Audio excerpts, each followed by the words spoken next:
আজকে সকালবেলাতেই মেয়ের হঠাৎ বায়না যে মা দোল খাবো।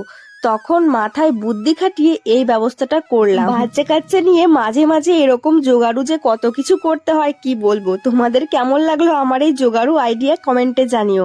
আজকে প্রথমবার মাকে বানিয়ে খাওয়াতে চলেছি বেগুন পোড়ার ভর্তা। কারণ আমার বাপের বাড়িতে কোনোদিনও বেগুন পোড়ার ভর্তা খাওয়া হয়নি, আমিও কোনোদিনও খাইনি। কিন্তু কোয়ার্টারে যাওয়ার পরে ইউটিউব দেখে অনেক রান্না শিখেছি।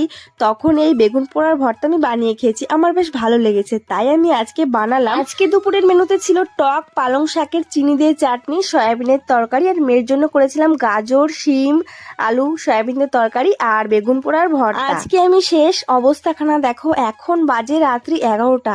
এই মেয়েটার চোখে এক ফোঁটাও ঘুম নেই আর আমার প্রচন্ড ঘুম পেয়েছে। প্রতিদিন রাতের বেলায় এরকম করে দুষ্টুমি করবে, মানে ও লাফা ঝাপা করবে। কার কার বাচ্চারা এরকম করে কমেন্টে জানিও। টাটা।